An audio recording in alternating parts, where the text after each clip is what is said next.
How about your third takeaway, Darren? All right, since I started on the positive end, I'll end on the I won't call it negative, but how about realistic end? On the other end of the spectrum, from guaranteeing three teams will make it to the playoff, I also have three teams I'm willing to guarantee are not going to be playing any form of postseason play. And again, on this one, I'll start with the obvious. I think there was preseason, people thought there's no way this team will make it to a bowl.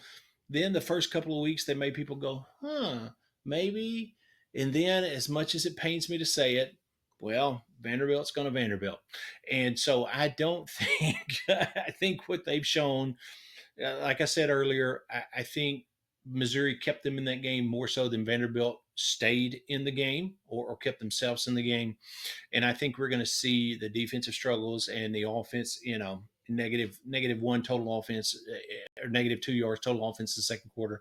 You're not going to win much when you do things like that. And I think we're going to continue to see that struggle for the remainder of the season. I do not see a pathway to 6 wins for anything that is for Vanderbilt in any way this year or for the remainder of the season. So Vanderbilt doesn't make it to a bowl game, even though Florida had what they had with Mississippi State game this weekend. I think that unfortunately tells us how big of a struggle the Mississippi State rebuild is, more so than shows us anything positive happening in Florida right now. And you look at the remainder of their schedule and rut row. So I don't think Florida makes it to 6 wins. Unfortunately for Billy Napier, that'll be the end of that regime, as we talked about last week there in Florida. And I also think that there is just not a path to 6 wins in a bowl game for Hugh Freeze and the Auburn Tigers.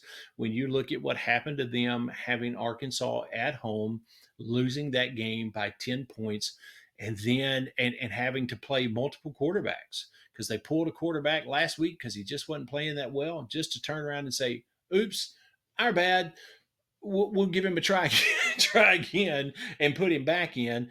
And they did, and he did play better than he did last week, but still nothing to jump up and down and write home about. I mean, he did end up with a little over 200 yards passing. Peyton Thorne did, but still. And then now, when you look at the remainder of their schedule, I mean, their next three games are Oklahoma at home, Georgia at home, and at Missouri. And then they end the season with Texas A&M at home and at Alabama. They've got some games that might be winnable. There in the middle, or with Kentucky, Vanderbilt, and of course our good friends just down the street in Monroe, the ULM Warhawks. They do have them coming up in November. But I mean, Kentucky is on the road. They've got to go to Kroger Field. If I'm an Auburn fan, I don't feel very good about that. So I don't see a path for Hugh Freeze and these Auburn Tigers to get to 6 wins. So I think they're that third team that will not be making it to a bowl game this year. Mm.